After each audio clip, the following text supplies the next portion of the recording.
So the first layer that I'm going to put down is I'm going to cover it, and I think I'm going to use my pan over here.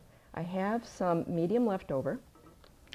So I am going to do a first coat of ivory black and mix in, I think, a little bit of ultramarine. So I'm going to start off using these cakes from R&F. And I just can't say enough good stuff about R&F. They do wonderful workshops. They have a wonderful product. They're very bent on customer service. What I do is I just take it and heat an end of it to give a little color in there. Their colors are wonderful, and a little goes a long way. So that I'm going to add a little bit of the ultramarine just to liven up the black a little.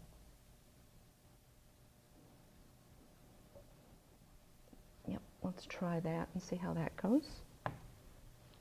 And I'm going to switch brushes. I don't clean my brushes.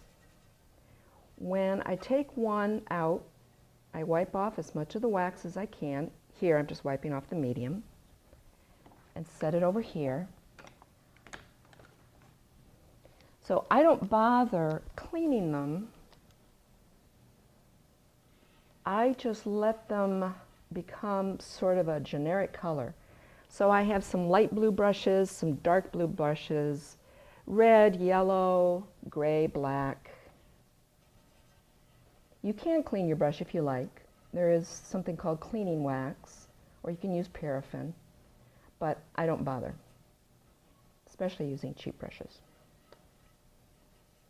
So let's see what we have here.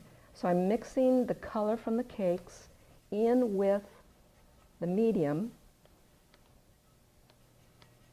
It makes the color of the cakes go a little further.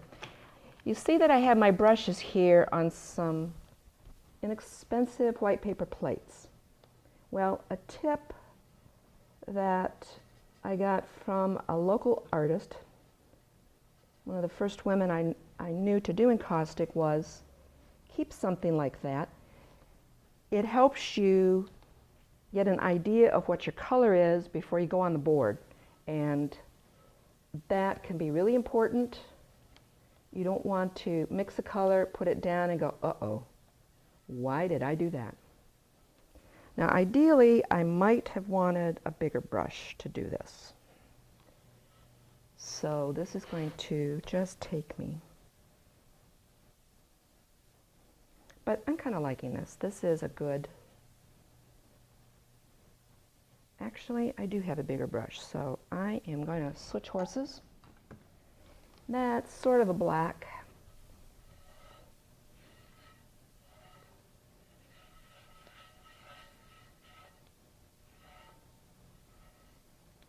I'm letting the pan warm up the brush.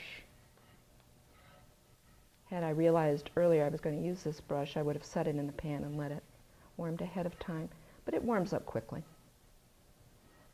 All right.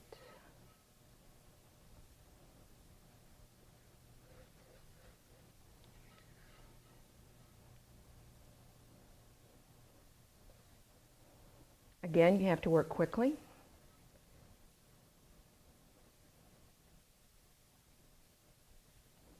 And like the medium, I put it down in one direction because I want this to be a coat that covers completely. So I put it down in one direction, and then I will paint it in the other. Okay, I'm just finishing up now putting on the pigment in the other direction so I can get pretty good, and I've about used up what I had in my pan.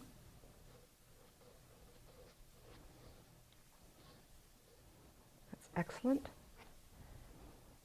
Now I'm going to fuse.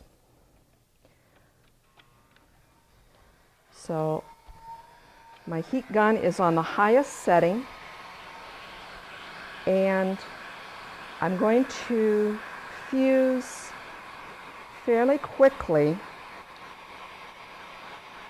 just heating the wax till it looks wet looking, till it's molten.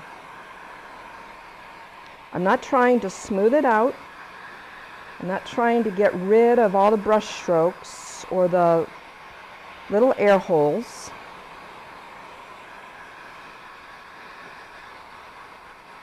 And in some cases you'll see that it sort of melts into the wood a little bit. That's where the paint is probably a little bit thinner. And that's okay. I can address that with some more paint over it if I want. Now that's pretty well fused.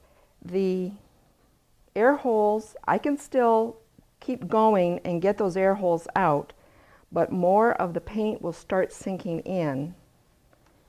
And frankly, it's just part of the medium. I think there's a certain charm to it.